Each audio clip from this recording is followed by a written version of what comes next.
Hi everyone, welcome to my channel, and in this video I'll be talking about all the books that I've read in the second half of February, so keep watching!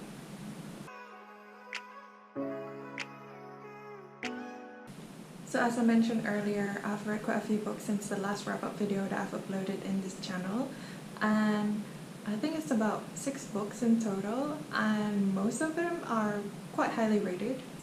So I did read the third book of the series by Janine Frost called The Night Prince. I think the third book is called Bound by Flame. I've rated this book 3 stars.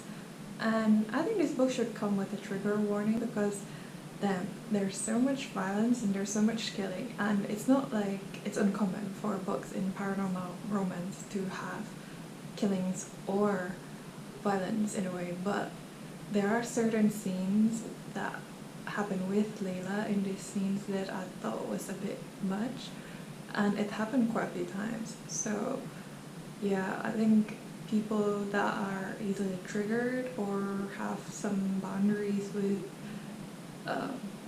sexual assault, I guess, shouldn't read this book. And the thing that frustrates me is the fact that Flat is still the guy that he was in book 1, and he's still quite pushy and stubborn, and I get it that like you're trying to protect Layla, but this is a bit too much, and the consequences happens even in the first scene because of his action that she suffered all these pain.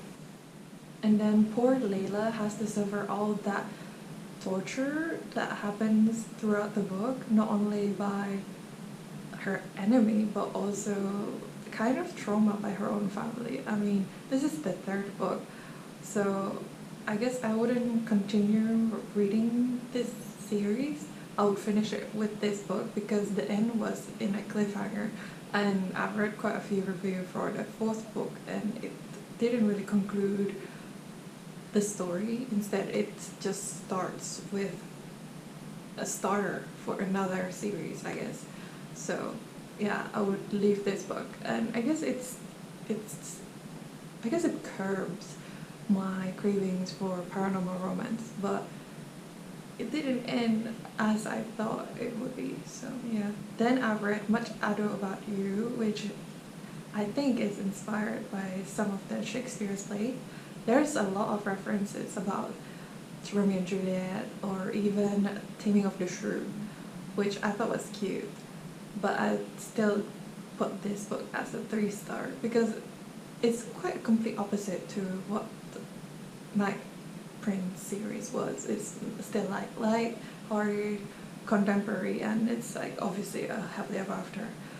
But I guess the main girl is not really a likable character for me because most of this book I think she was just trying to resist the attraction towards the guy, and I thought, girl, for all this and this like 60% of the book she's like, oh my god, no, I shouldn't be attracted to you, da da da. And then later on, for like one scene in a like secluded barn, she just said F it and go for him. And I thought the mystery of this book wasn't really, I mean it's cute, but it's not that hard to resolve in a way, because there's some clues. If you read back to it, there's some clues that oh yeah, there's like a hint of this, a hint of that. The major trouble of this book is not really a big deal, and yeah, I guess it's just a quick light-hearted read. If you want that, then this book is for you. Then I went through a rabbit hole that is Penelope Douglas works. The first book that I've read is called Corrupt, and this is part of a 4-book series. And this book was something else, I guess. I mean, if you've watched Voice of a Flower, whichever version it is, whether it's Taiwanese, Chinese, or Japanese, or even the Korean version, these boys resembles whatever that is the cliques that were in high school in the drama. But obviously it's a more darker, I guess if I would describe it, it's like the darker, more sinister cousin of Boys Over Flower. And in this book, Michael and Rika is the main character. This book comes in recommendation by so many people, from booktuber, bookstagrammer, and even book talk, is that what they call it, that would recommend the series a lot. And the top two favorite is Corrupt and Killswitch, I think, which is the third book of this series. But this book one was unfortunately a 2-star for me because Michael reminds me so much of the main character for Voice of a Flower. The relationship is very toxic. I mean, it's hot, but it's toxic. The problem I have with this book is the sense of consent between the main two characters. So Rika is, I guess, ex-girlfriend of Michael's brother, and they all live together because Rika's dad passed away, and then so the responsibility of her wealth goes to Michael's and Trevor, I think he's called, Trevor's dad until she's of legal age. So they've grew up together, and the thing is, she always had a crush on him, but he knows it obviously, but he didn't really act on it because she was not of age before anyway. And the second thing is the fact that the whole family, Chris family, was rooting for her and Trevor together, but Trevor is that nice guy. So he's also toxic. Not only Michael toxic, I mean Michael is just a forwardly toxic person, but Trevor is that sneaky toxic person. And back in like 3 years ago, Rika ended up going to this party that Michael and his group were arranging, and obviously Trevor was jealous because, you know, he had a crush on her, and then she's still rooting for Michael. And the thing about the consent thing is they're always about that, like, intimidation kind of thrill. But sometimes I thought Rika looks like she can fight back, but she doesn't. Like, there's a scene about when she was holding a baseball bat, but that baseball bat was gone by like the second she enters the room when there was those 4 boys. I mean, girl, at least like hold up some fight, right? And I just don't click with the main two characters, but I do say that I quite like Kai out of the 4 in the group because he's the more reasonable one out of the 4 of them. I mean, Michael is just shady man. Kai is cute. Damon is just a demon.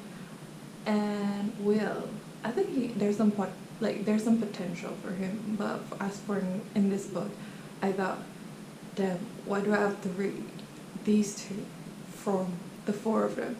So I gave that 2 stars.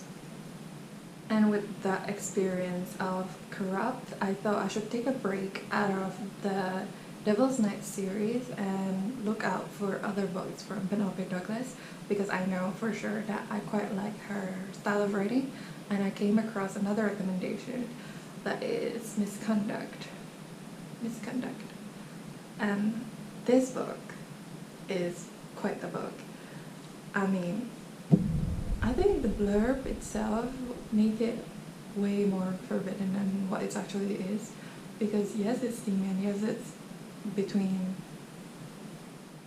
a senator, well, a potential senator, and a teacher, but I don't think that the way that Penelope does it is quite that forbidden. I think it's just on the tight line between, it's forbidden enough, but still legal. One thing I love about Penelope Douglas' writing is she can write such a memorable first encounter between the 2 characters. I mean, in this book, the encounter is in New Orleans, and also it was in a masquerade ball, I think. And those 2 combined is just a perfect double for me. I mean, I was done deal. I thought, yes, I'm ready for this book. I've rated this book 5 star. I mean, I couldn't rave so much about it. This book gave me more faith to go back to the Devil's Night series, give it a second chance. I mean, what else can you say, right? There are a couple of times where I thought that the main hero was a bit annoying for me, but I guess it comes with his profession, being a senator in the politics, that he chooses certain decisions rather than what is clearly the best choice for him. But I would say I love Easton so much. She's my favorite main heroine out of Penelope Douglas's work. She's independent, she's strong, and also she's not afraid to stand for her own points, of her own opinions. And also the wittiness and the power play of the characters, not only the main characters, but also with the supporting characters and the villain, just chef kiss. Then, because of misconduct, I've read the second book of the Devil's Night series called The Hideaway. Well, Hideaway. And the story is about Kai and Banks. And in this book, the story gets better. Not only because it's Kai and Banks, it's like they're better characters, personality-wise. And even the development was better than Michael and Rika. I rated this book 4 stars. One of the problems was the fact that Kai's dad is called Katsu, and for half Japanese person, me, kind of groans of this fact because, I mean, come on, of all the Japanese name in the world, and his name is Katsu. Like, a girl can try better, please. Like, I was curious at how they would dealt with the deal between the gang and Damon's dad of their marriage, but they've dealt it quite cleverly, and also the fact that I think it was quite a bittersweet story in comparison to Corrupt, because there were some sacrifices, and I never thought that I would say it, but I sympathize more towards Damon in this story after the unveil of certain background things about him and Banks in their childhood. And I hope that in his story that he would have avenge, I guess, from all the trauma that he had. And it kind of makes sense now why he would have behaved in a way what he did in the first book. I mean, I wouldn't forgive him, but it just makes more sense why. And then finally, the last book that I've read in February was about Damon, as you guys guessed. It's called Kill Switch. And this book is chunky, and it's not only chunky because of the thickness of the books, but also the roller coaster of emotion that it evoked out of me. I mean, it's just unexpected that I would sympathize with Damon after all the things that he did, not only to his friends, but also, I guess, to strangers and even his sister. Spoiler. And the roller coaster is the fact that I want to hate him most of the time for what he did, but also I want to sympathize and I want to just like hug him because of all the childhood trauma that he got from his parents. I mean, who would have thought that his mom would be that cruel? Or even, I mean, we all know that his dad was a d-bag, but his mom, it wasn't really talked about up until Hideaway, and now we get more stories because of her. And damn,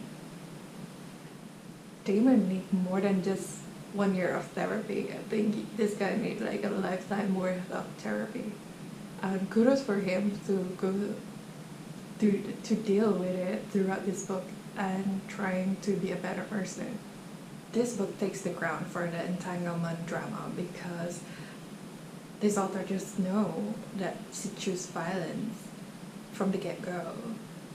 And even like the first page of the book is set when Damon is marrying Winter, which is the main heroine's sister.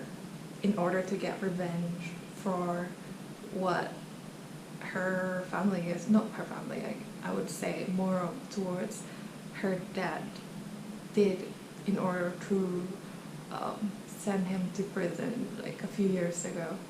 And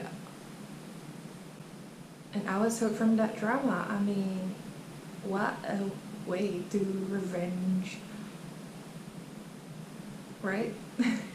And then after that, we get to know more, we get deeper sense of how they get to know each other, and it wasn't the first time they know each other, obviously. It goes all the way back to when she was 8 years old, which is kind of cute and sad at the same time, because what happened that time. One thing I don't like about this book is the queer baiting that happening. I mean, it's not the first time it's happened in this book, in this series, but still it kind of irked me. I mean, if the author wanted to have a queer character, it's fine, but it's the fact that they're just experimenting and they don't end up, it's just like vicarious kind of situation. And I would rather have either the character, one of the guys, to be just bisexual or even gay, rather than just trying it out. And yeah, and also I still think that Alex is the best character out of the whole group. And I would rather hope that she have her own stories later on. I mean, there's not really much hope because the series finished already. But yeah, out of the whole four, well, three for now, out of the whole three, I mean, Damon and Winter is my favorite couple, but it comes to top three. Like, she's the top three characters that I would rather have, especially way better than what Rika did. Like, come on. What makes this book 5-star wasn't just the steamy romance. I mean, it was steamy and there was often, but it's just the connection between the two of them. I don't know, maybe I'm just a masochist for painful romance, but the way that they connect with each other is just so sweet, yet so painful, and I'm just, if I can, I would hug both of them so tight. Oh, and I mean, I was happy for their ending, but also I want to cry. It gave me such a book hangover, and I haven't experienced that in a while. So it was refreshing, and I wanted to just finish it this way, so then I have my, like, kind of happily ever after, but I accidentally bought the fourth book, Nightfall. I was supposed to buy Hideaway paperback because I like that book. That was like my second favorite out of the whole series.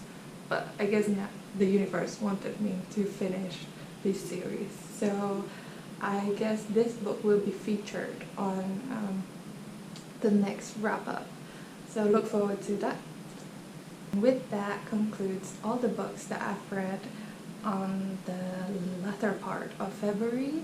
So thank you for watching so far, and if you have any books recommendation for me, don't hesitate to just click away down below, and then look forward for my next video. Bye.